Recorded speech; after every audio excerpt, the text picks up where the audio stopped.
महारानी स्नेहलता बहुत ही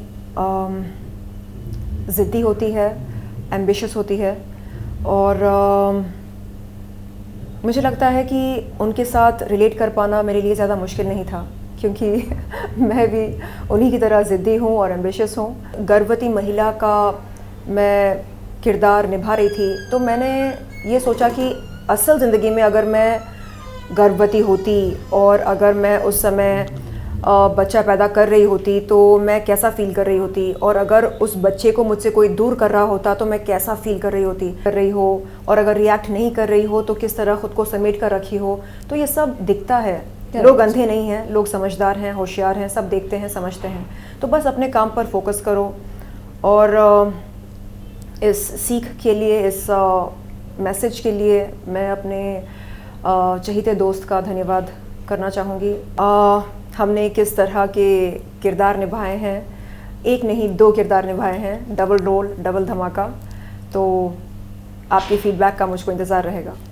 थैंक्सली welcome to our channel Sherlyn ji, और बहुत बहुत मुबारक हो आपके वेब शो के लिए जो ऑलरेडी स्ट्रीम हो रहा है। क्या कहना चाहोगे, किस तरह का फीडबैक, और इस किरदार की अगर मैं बात करूँ, आपके जो किरदार की बात करूँ, कितना चैलेंजिंग रहा?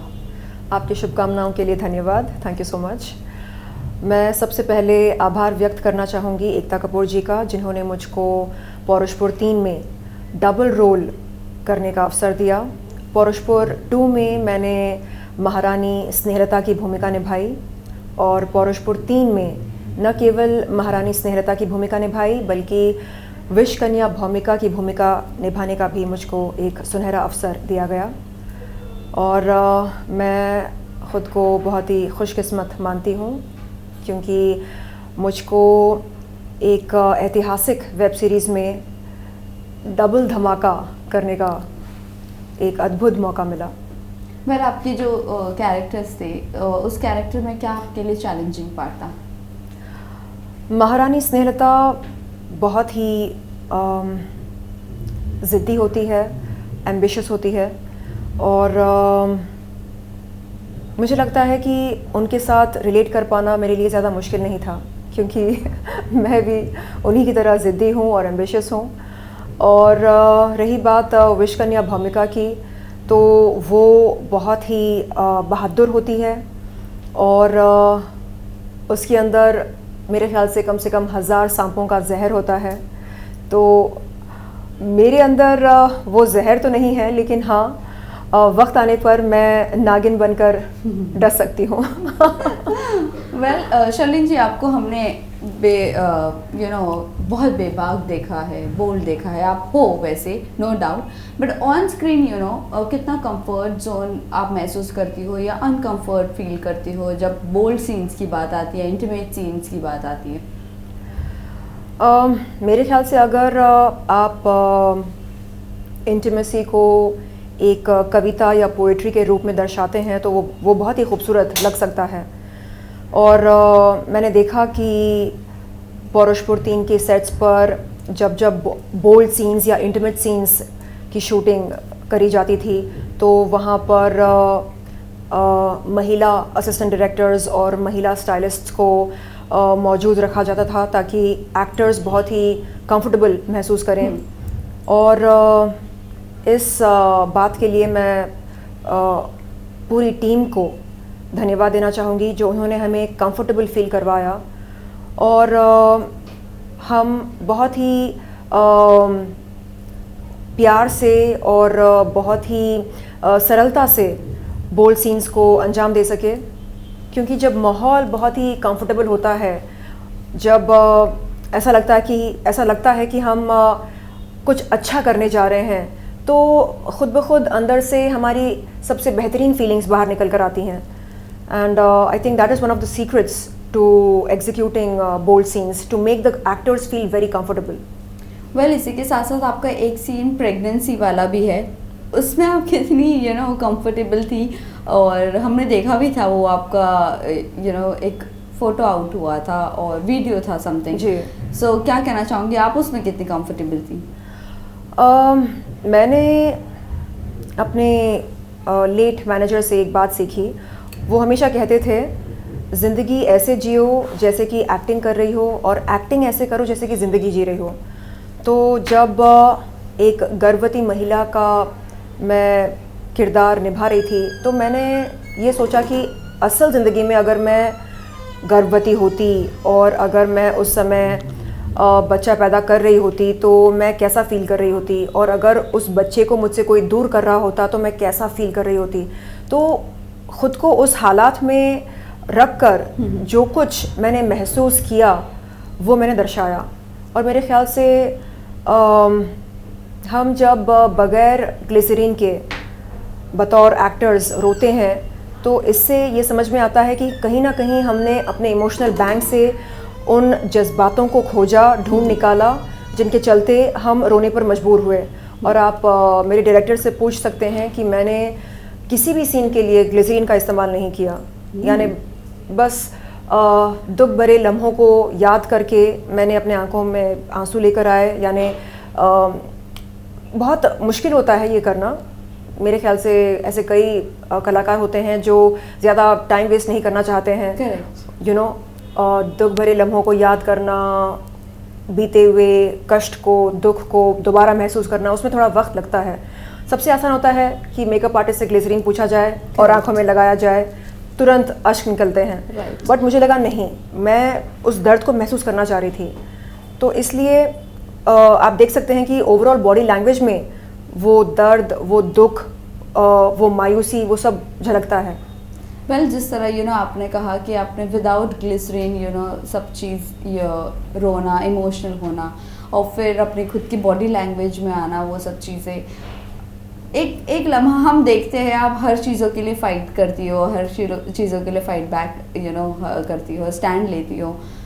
एक कुछ चीज़ आप शेयर करना चाहूँगी जो आपकी लाइफ से कभी अपार्ट हो ही नहीं सकता, जो दुख भरा चीज़ है वो कैरी फॉरवर्ड हो ही रहा है आपके साथ। अब मैं क्या ही बोलूँ। हम देखते हैं कि कैसे आए दिन जो लोग दोस्त होने का दावा करते हैं वो कैसे मीडिया को बुला बुला कर मेरी इज़्ज़त की नीलामी करते हैं और धज्जियाँ उड़ाते हैं इज़्ज़त की, झूठ मूठ की बातें कहकर, सुनाकर। तो जब मैं ये देखती हूँ सोशल मीडिया पर, मुझे लगता है कि हे भगवान, ये दुख ख़त्म क्यों नहीं होता? आखिरकार ये सिलसिला कब तक चलता रहेगा? कब तक लोग इस तरह मेरी इज़्ज़त की नीलामी करते रहेंगे, और कब तक मैं अपने लिए स्टैंड लेती रहूं? और हाल ही में मेरे कुछ दोस्तों ने कहा कि देखो, तुम बस अपने काम पर ध्यान दो, और इस समाज में अगर बुरे लोग हैं तो अच्छे लोग भी हैं, और वो देख रहे हैं कि तुम किस तरह का काम कर रही हो, किस तरह ख़ुद को पेश कर रही हो समाज में, और किस तरह तुम रिएक्ट कर रही हो, और अगर रिएक्ट नहीं कर रही हो तो किस तरह ख़ुद को समेट कर रखी हो। तो ये सब दिखता है। लोग अंधे नहीं हैं, लोग समझदार हैं, होशियार हैं, सब देखते हैं, समझते हैं। तो बस अपने काम पर फोकस करो। और इस सीख के लिए, इस मैसेज के लिए मैं अपने चहीते दोस्त का धन्यवाद करना चाहूँगी, जो सुबह शाम यही बोलते हैं, please don't react, don't react, don't react. And ये जो डोंट रिएक्ट वाला एडवाइस होता है, इसे लागू करना बहुत मुश्किल होता है, क्योंकि हम जज्बाती होते हैं। राइट। और हमें लगता है कि अच्छा, उसने ऐसा बोला, ऐसा कह दिया, ओके, अब देखो मैं क्या कहूँगी या मैं क्या करूँगी। लेकिन फिर लगता है कि नहीं, डोंट रिएक्ट, ख़ुद को याद दिलाना पड़ता है कि अच्छा, मैं कौन हूँ और मैं किस एम्बिशन से यहाँ पर आई हूँ, किस लक्ष्य से मैं यहाँ पर आई हूँ। तो जब हम बार बार ख़ुद को याद दिलाते रहते हैं तो वो एक प्रोग्राम बन जाता है। तो मेरे ख्याल से मैं उस प्रोसीजर में हूँ अभी। ओके, वेल, इसी के साथ साथ ये नहीं जाना चाहेंगे, हर किरदार आपको कुछ ना कुछ सिखा कर जाता है। आपका जो किरदार था बहुत ज़्यादा उसका ऑरा बहुत अलग था। जिस तरह भी हमने आपसे पूछा कितना फाइट बैक करना पड़ता है, स्टैंड लेना पड़ता है, या रिवेंज की बात हो, इस किरदार से क्या कुछ सीखा है आपने?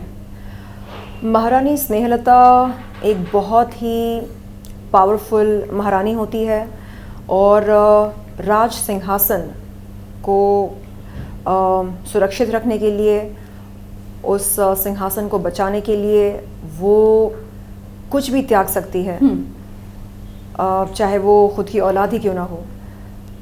तो जब मैंने उनकी भूमिका निभाई और उनके लाइंस कहे तो मुझे लगा ओ माय गॉड, यानी इस कदर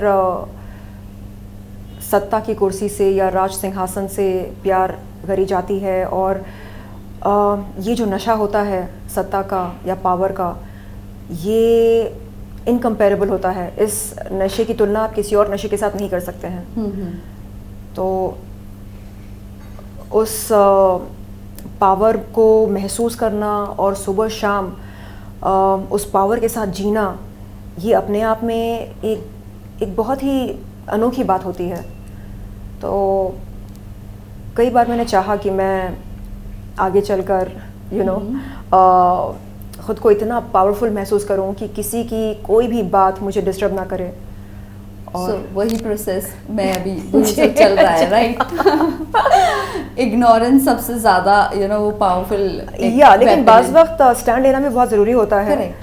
अभी आई थिंक कब की बात है, ये संडे की बात है। मैं फ़्लाइट में थी आशा भोसले ताई के साथ, और उन्होंने भी यही सीख दी मुझे। कहा कि देखिए, अगर आपको कभी स्टैंड लेना हो तो आप अपने वकील के साथ सलाह मशवरा करके एक लीगल स्टैंड ले सकते हैं, लेकिन यूँ मीडिया के सामने आकर तमाशा करना एंड गाली बकना, ये एक हीरोइन को शोभा नहीं देता है। तो मैं उनकी इस बात से सहमत हूँ। और again thank you so much Asha Tai, आपके इस बहुत ही प्यारे मैसेज के लिए। वेल लास्टली हम लास्ट तो नहीं, रैप अप करने से पहले दो चीज़ें जानना चाहेंगे। बिग बॉस OTT आ रहा है, क्या है आपका ख्याल? अप्रोच किया गया है, नहीं किया गया है, या जाना मंजूर करोगी या नहीं? अगर अप्रोच किया जाए तो मैं ज़रूर सोचना चाहूँगी उनके ऑफ़र के बारे में। और मुझे लगता है कि चाहे रियलिटी शो जो भी हो, जीतता वही है जो एकदम असली होता है, क्योंकि नकलीपन के सहारे आप मेरे ख्याल से कुछ दिन बिता पाएंगे, लेकिन अंत में सबके नकाब उतरते ही हैं और समझ में आता है कि कौन कैसा है वास्तव में।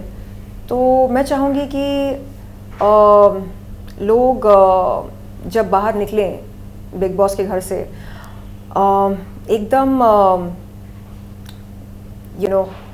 जैसे हीरा तप कर एक असली हीरा बनता है, तो वो भी तप कर एकदम बेहतरीन इंसान बनकर निकले बिग बॉस के घर से। वेल जाते जाते बस ये बता दीजिए, अभी आपकी बातचीत क्या राखी से है? क्योंकि अभी रिसेंटली राखी की सर्जरी हुई है, क्या आपने कुछ उनसे बातचीत की है? उनको कुछ रिकवरी के लिए कहा है, नहीं कहा है क्या? हाल ही में मेरी कोई बातचीत नहीं हुई राखी जी से। मैं बस इतना कहना चाहूँगी कि राखी, चाहे हमारे बीच में रिश्ता जैसा भी हो, जो भी हो, मैं हमेशा आपके लिए अच्छा ही चाहूँगी। और मैं ईश्वर से ये प्रार्थना करती हूँ कि आप जल्द से जल्द सेहतमंद होकर वापस हमारे बीच में आएँ और हमें हंसाएं, रुलाएं, ज़्यादा हंसाएं, कम रुलाएं। उनके नाम का अरेस्ट वारंट भी आ चुका है। हाँ, यस, अच्छा, इन आदिल केस। ओके। अब इसके बारे में मैं क्या ही बोलूँ। मेरे ख्याल से वो बेहतर जानती हैं, समझती हैं कि क्या करना है, कैसे करना है। उनके पास एक अच्छी लीगल टीम भी है।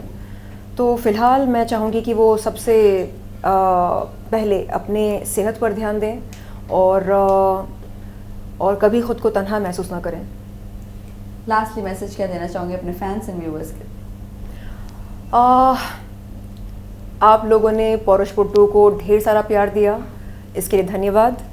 और अब पौरुषपुर 3 आ चुका है, तो आप जल्द से जल्द ऑल्ट पर जाएं और पौरुषपुर 3 के मज़े लें, देखें कि हमने किस तरह के किरदार निभाए हैं।